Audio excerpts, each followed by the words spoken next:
Number 8. A true oddball with an aristocratic name and a rebellious heart. This Anglo-American Gran Turismo combined British elegance with good old American muscle, and because why not a tortoise as its company logo? Yes, really, the founders picked the tortoise to poke fun at how quickly the car wasn't finished during development. Underneath its sleek Giugiaro-designed fiberglass body, the Cable GT packed a Corvette-sourced 327 V8 good for a hearty 300 horses. That meant this gentleman's express could sprint from 0 to 60 in around 6 seconds, which in the mid-1960s was basically warp speed with leather seats.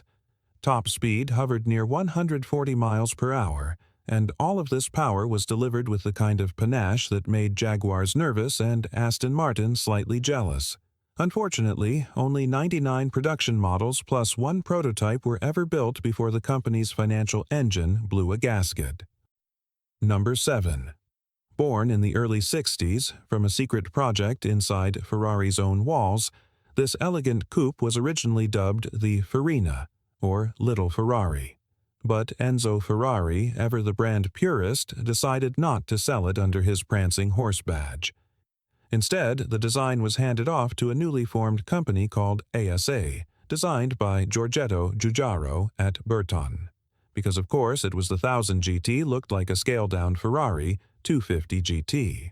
All swoopy curves and classic Italian proportions. Under the hood was a jewel of an engine, a 1.0-liter inline, 4 derived directly from Ferrari's Colombo 5, 12 just chopped down and re-engineered. It only made around 91 horsepower, but in a car that barely weighed 1,800 pounds, it was enough for spirited driving. But here's the kicker. ASA priced it like a full-fat Ferrari, which meant few buyers could justify its tiny displacement for such a big check. Fewer than 100 coups were built before ASA quietly disappeared into history. Number 6. Born in the early 1960s, the Apollo 3500 GT was the brainchild of American engineer Milt Brown, who had a bold dream to create an elegant European-style Grand Tourer powered by dependable American V8s. So he teamed up with Italian coach builder Carrozzeria Intermeccanica, who wrapped the car in a curvaceous hand-formed aluminum body that screamed "Ciao Bella," while underneath beat the heart of a Buick 215 V8, lightweight, torquey, and reliable. Basically the holy trinity for sports car enthusiasts. With around 200 horsepower on tap and a curb weight under 25,500 pounds, the Apollo could scoot from 0 to 60 miles per hour in around 8 seconds. Inside, you'd find a cabin that combined American comfort with European charm, complete with wood-rimmed steering wheels and leather galore. Number 5. Built in Brazil.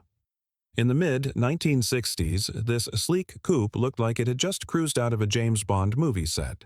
But instead of chasing bad guys through Monte Carlo, it was more likely seen gliding past Rio beaches, turning heads and confusing people who had no idea Brazil could build something this exotic designed and built by Brasinca, a company better known for making trucks and body panels.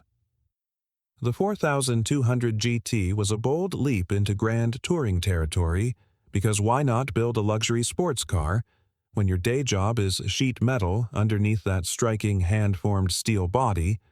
The Wiraru packed a Chevrolet 4.2-liter inline-six engine tuned to produce around 155 horsepower. It was enough to get the Wiraru moving with a 0 to 60 time around 10 seconds. Number 4. Before De Tomaso became known for stuffing massive American V8s into exotic Italian sheet metal, they dipped their toes into the sports car world with the petite featherweight Vallelonga. In 1963, this was Alejandro De Tomaso's first production car, and it was as ambitious as it was quirky. A mid-innie Italian sports car powered not by a snarling Ferrari 512, but a humble 1.5-liter four-cylinder borrowed from a Ford Cortina. Yep, that Cortina, but don't laugh just yet.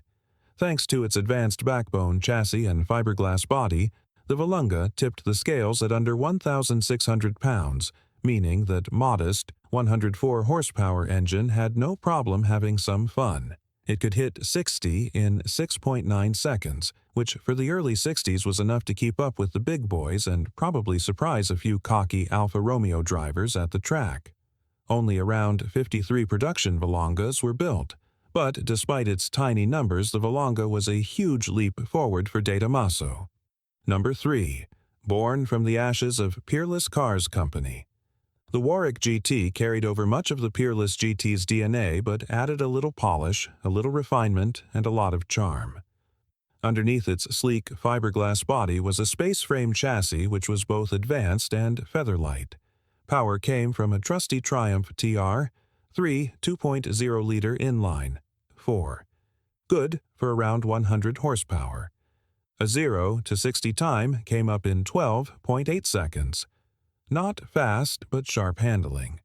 It was more about corner carving than drag strip domination.